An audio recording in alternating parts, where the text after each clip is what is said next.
In a league synonymous with excess, where teenage millionaires routinely bankrupt themselves on diamond chains and depreciating supercars, a shadow class of superstars operates differently.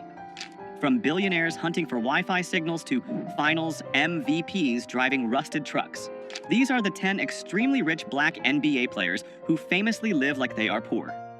Number 10. Trey Burke, the $5,000 man. When Trey Burke was selected 9th overall in the 2013 NBA draft, he was immediately handed the keys to a kingdom most people only dream of. The expectation for a top 10 pick is immediate and visible consumption. The entourage, the jewelry, and the sprawling mansion. The statistics regarding broke former athletes are terrifying, with some estimates suggesting that 60% of NBA players face financial hardships within 5 years of retirement. Burke looked at those numbers and decided he would not become a statistic. Despite signing a rookie-scale contract that guaranteed him millions of dollars over his first few years, Burke instituted a financial lockdown that baffled his peers. He placed himself on a strict, non-negotiable allowance of $5,000 a month. To the average person, $5,000 is a healthy amount of money. But in the context of the NBA, where a single table at a nightclub can cost $10,000, Burke was essentially living on minimum wage relative to his income bracket. This $5,000 had to cover everything. It wasn't just fun money. It was his operating budget for food, gas, clothing, and daily essentials. If he wanted a new pair of designer shoes, he had to check his balance. If he wanted to treat friends to dinner, he had to calculate the cost. It was a self-imposed scarcity designed to simulate the real world while his actual millions sat in investment accounts, compounding untouched. Burke's philosophy was simple. If he could learn to be happy and functional on a budget that didn't require an NBA salary, he would never be beholden to the game. While other rookies from the class of 2013 were leasing fleets of cars and burning through their signing bonuses, Burke was building a financial runway. He understood that the hardest position to play in professional sports isn't point guard. It is the role of the disciplined man who says no to the lifestyle the world expects him to live. Number 9. Grant Hill. The old money mindset. Grant Hill entered the NBA in the 1990s not just as a player, but as a brand. Dubbed the next Michael Jordan, he had the massive Fila endorsement deal, the Detroit Pistons contract, and the global fame. By all accounts, Hill should have been the poster child for 90s extravagance. However, Hill came from a unique background that inoculated him against the new money virus. Hill understood the difference between being rich and being wealthy. Rich is the player who signs the check. Wealthy is the person who owns the team. To bridge that gap, Hill operated with a level of financial discipline that was almost militant. When he signed his first multi-million-dollar contract, he didn't head to the Ferrari dealership. He headed to a meeting with his parents. Together, they established a budget that treated his massive NBA income as if it didn't exist. His spending money was capped strictly, creating a firewall between his lifestyle and his principal capital. Hill drove modest vehicles and famously avoided the heavy gold chains and flashy jewelry that dominated the aesthetic of 90s basketball. He viewed these items not as status symbols, but as leaks in his financial ship. This wasn't just about saving for a rainy day. It was about capital allocation. Hill treated his NBA career as a high-yield funding round for his second career. Because he lived below his means for 2 decades, he was able to transition seamlessly into the business world upon retirement. Today, Grant Hill is not just a former player.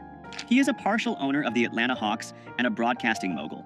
His net worth is estimated at over $250 million. He didn't live like he was poor because he had to. He lived that way so he could eventually sit in the owner's box of the league that used to employ him. Number 8. Andre Iguodala, the Silicon Valley monk. Andre Iguodala is perhaps the most sophisticated financial mind to ever play in the NBA. During his tenure with the Golden State Warriors, he found himself physically located in the heart of global wealth creation, the San Francisco Bay Area. While his teammates were focused on the court, Iguodala realized that the real game was happening in the boardrooms of the tech startups surrounding the arena. Iguodala didn't just want to invest, he wanted to be respected by the venture capitalists building the future. To do that, he had to strip away the dumb jock stereotype. He adopted a lifestyle of extreme modesty relative to his income, often referred to as his monk phase. He openly discussed the shock of his early career spending, realizing that dropping thousands on designer clothes was a fool's game. He pivoted aggressively. Iguodala began reading books on asset allocation and market caps instead of browsing luxury catalogs. He drove practical cars and wore nondescript clothing to meetings on Sand Hill Road, blending in with the tech investors rather than standing out as a celebrity. He famously consolidated his life, cutting out the noise of luxury to focus on stacking paper for the long haul. This frugality allowed him to funnel significant portions of his salary into high-risk, high-reward tech seeds. He was an early investor in juggernauts like Zoom, Cloudflare, and Datadog before they became household names.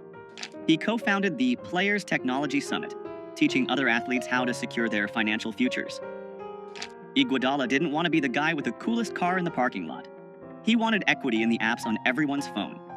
By living modestly, he turned his NBA paycheck into a venture capital war chest, proving that the greatest luxury is financial freedom. Number 7. Chris Paul, the point god of budgeting. Chris Paul is known as the point god for his uncanny ability to control the tempo of a basketball game, but his control over his personal balance sheet is even more legendary. Paul is the current face of financial literacy in the NBA, serving as a longtime president of the National Basketball Players Association, NBPA. His obsession with budgeting isn't just a quirk, it's a message he preaches to every rookie who enters the league. Paul's frugal mindset was cemented before he played a single minute of professional basketball. When he declared for the draft, the standard procedure for agencies was to offer a line of credit or an advance to potential top picks. His agents offered him a $100,000 advance, flash money intended to buy the obligatory draft suit, the jewelry, and the down payment on a luxury car. It is a trap that hooks players into debt before they earn a dime. Paul's parents intervened immediately. They advised him to reject the six-figure advance and take only $25,000. They told him bluntly, if he couldn't survive on $25,000 for a few months, he wasn't mentally ready to handle the millions that would follow. That lesson in delayed gratification defined his career. Even after earning hundreds of millions in salary, Paul remains notoriously careful with his spending. He is famous for buying clothes that don't carry designer price tags and emphasizes that time is the only asset you can't budget for. He urges younger players to look at the burn rate of their lifestyle. Chris Paul lives rich by refusing to let his lifestyle dictate his choices, proving that you can sign a max contract and still respect the value of a single dollar. Number 6. Jimmy Butler, the hustler in the minivan. Jimmy Butler is an enigma in the world of professional sports. He signs contracts worth hundreds of millions, yet he moves with the gritty energy of a man who is still trying to make rent. His frugality is not passive, it is performative and aggressive. Butler is famous for his disdain for the stupid tax, the extra money celebrities paid just to look important. For years, stories circulated about Butler driving a Toyota Sienna minivan. This wasn't because he couldn't afford a Bugatti. He owns high-end cars. But he frequently chose the minivan because of its utility and anonymity. In a minivan, nobody asks for money. In a minivan, you can navigate the city without the flashing lights of paparazzi. It was a strategic choice to live below the radar. But the absolute peak of his poor mindset occurred during the 2020 NBA bubble in Orlando. While other multimillionaire players were complaining about the amenities and the food, Butler saw a gap in the market. He realized there was no premium coffee available on the Disney campus. Using his own espresso machine and beans he brought in, he started Big Face Coffee. He operated out of his hotel room like a college dorm hustle. But here is the genius. He charged $20 for a cup of coffee.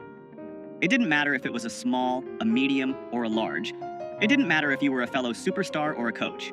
The price was $20, cash only. He was grinding beans and obsessing over cash flow, genuinely excited about making a few $100s a day, despite earning over $30 million a year on the court. He didn't need the money, he needed the hustle. Butler lives below his means because he prefers the chase of making money over the boredom of spending it. Number 5. Carmelo Anthony, the Coupon King. Carmelo Anthony is one of the most prolific scorers in NBA history. A future Hall of Famer, he has earned hundreds of millions in NBA salary alone, not to mention his lucrative signature shoe deal with Jordan Brand. He has the means to buy entire grocery store chains, let alone the groceries inside them. And yet, if you were to stand behind him in a checkout line, you might see him scanning a digital coupon. Melo has openly admitted in interviews, including a notable sit-down with CBS Sports, that he is a coupon clipper. To the outside observer, this seems absurd. Why would a man with a net worth rivaling the GDP of a small island nation care about saving 50 cents on paper towels or getting a discount on a box of cereal? The answer lies in his background. Growing up in Baltimore, Anthony saw how quickly money could vanish. That early exposure to scarcity created a permanent filter on his spending habits. For Melo, using a coupon isn't about the 50 cents. It's about the principle of value. It is a refusal to be overcharged simply because he has the capacity to pay. He advises younger players to count the pennies, searching for deals on hotels and essentials even when they don't have to. But don't mistake this for being cheap. It's about allocation. While he saves on groceries, he pours millions into Melo 7 Tech Partners, his venture capital firm that invests in digital media and consumer technology. Carmelo proves that true wealth is knowing when to spend big on equity and when to save small on eggs. He refuses to let the celebrity surcharge eat into his family's legacy. Number 4. Tim Duncan, the Oldsmobile icon. Tim Duncan is the patron saint of boring wealth. In a league of peacocks, Duncan was a tortoise, slow, steady, and armored against nonsense. His 19-year career with the San Antonio Spurs brought him 5 NBA championships and over $240 million in salary earnings. Yet, if you saw him at a gas station in San Antonio, you would assume he was an IT manager on his way to a casual barbecue. Duncan famously rejected the fashion runway culture of the NBA. He wore oversized flannel shirts and baggy jeans that looked like they were purchased from the clearance rack of a big box store. He didn't wear them to be ironic. He wore them because they were comfortable, and he saw no logic in replacing clothes that were still functional. His approach to cars was equally utilitarian but passionate. While his teammates were leasing the latest Bentleys and Rolls-Royces, Duncan was often seen driving a customized, but decidedly unflashy, Oldsmobile. This wasn't because he hated cars. In fact, he loved them so much he opened his own auto shop, Blackjack Speed Shop. But he viewed cars as machines to be worked on, not status symbols to be displayed. His poverty lifestyle was actually a masterclass in indifference.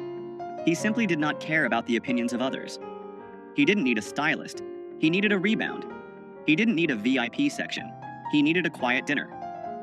This lack of ego in his spending protected him from the sharks that circle NBA stars. Tim Duncan didn't just save money. He saved energy. He retired as one of the wealthiest players in history, not because he made the most, but because he spent the least on things that didn't matter. Number 3. Giannis Antetokounmpo, the scarcity survivor. For Giannis Antetokounmpo, living like he is poor isn't a financial strategy. It is a muscle memory. Growing up stateless and impoverished in Greece, he sold trinkets and DVDs on the streets of Athens just to help his family eat. That level of trauma wires the brain differently than any American superstar could understand.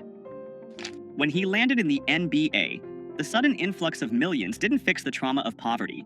It just amplified his fear of losing it all. The stories of his early frugality are legendary. In his rookie year, Giannis famously went to a Western Union to send all of his available cash back to his family in Greece. He sent so much that he didn't leave enough for a cab fare to the arena on game day. Realizing his mistake, he didn't call a limo service. He literally started running down the street toward the stadium until a couple of fans recognized him and gave him a ride. He didn't view his bank account as a bottomless pit. He viewed it as a miracle that could disappear if he blinked. Even after signing a Supermax contract extension in 2020 worth $228 million, Giannis maintained his cheap habits. He was famously caught on video, celebrating a free smoothie, genuinely excited about saving a few dollars. He used to share basketball shoes with his brothers because he couldn't fathom owning multiple pairs. Giannis lives with a scarcity mindset in a world of infinite abundance. He constantly reminds himself that the luxury isn't guaranteed. He collects free water bottles from team facilities, not because he can't afford water, but because waste feels like a sin. He doesn't spend like a king. He spends like a survivor who remembers exactly what hunger feels like. Number 2. Kawhi Leonard, the gas guzzler. Kawhi Leonard is the ultimate glitch in the NBA matrix. He is a 2-time NBA champion, a 2-time Finals MVP, and a man who has signed contracts totaling well over $250 million. By any metric, he is NBA royalty. And yet, long into his superstar career, he was still driving a rusted 1997 Chevy Tahoe. This wasn't a vintage car collection flex. This was his daily driver from his college days at San Diego State. He affectionately nicknamed it the Gas Guzzler. When asked by the media why a man earning over $20 million a year was driving a vehicle that belonged in a scrapyard, his answer was deadpan and perfect. It runs and it's paid off. That sentence sums up the entire philosophy of the richest frugal players. It works, so why change it? But the story gets even better. Kawhi Leonard, a man with a 9-figure net worth, once legitimately panicked because he lost his stash of coupons for Wingstop. He wasn't worried about the cost of the wings. He was stressed about losing the deal. He loves the mango habanero flavor, but he loves the value proposition even more. He approaches his finances with the same robotic, emotionless efficiency he uses to defend the best players in the world. No flash, no drama, no wasted motion.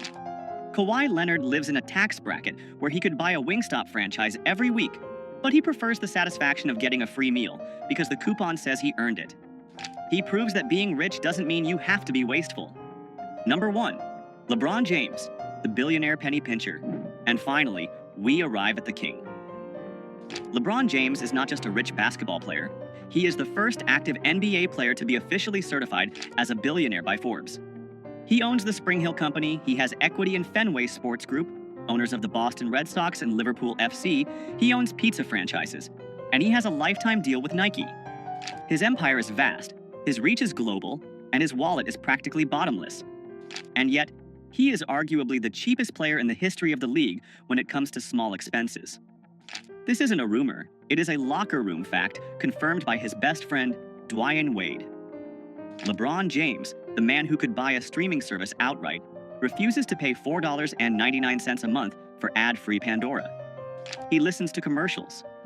He sits in the gym, lifting weights, waiting for a 30-second ad to finish rather than spending $5. But it goes deeper. LeBron famously refuses to turn on data roaming on his phone when he travels internationally. If there is no Wi-Fi, the king goes dark. He will walk around a foreign city, hunting for a free signal like a backpacker on a budget. Gabrielle Union, Dwyane Wade's wife, has joked about LeBron's refusal to use data, noting that he waits until he hits a Wi-Fi zone to send texts. He has admitted to being cheap with his personal day-to-day spending, despite donating tens of millions to charity and building an entire school for at-risk kids in Akron. And that is the ultimate lesson. LeBron James isn't cheap because he loves money. He's cheap because he hates waste. He understands that becoming a billionaire isn't just about the big checks you cash, it's about the millions of tiny leaks you plug.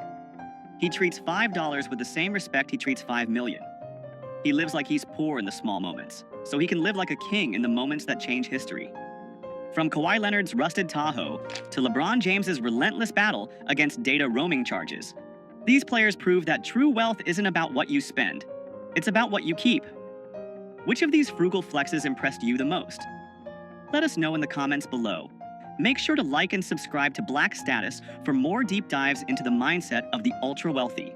We'll see you in the next one.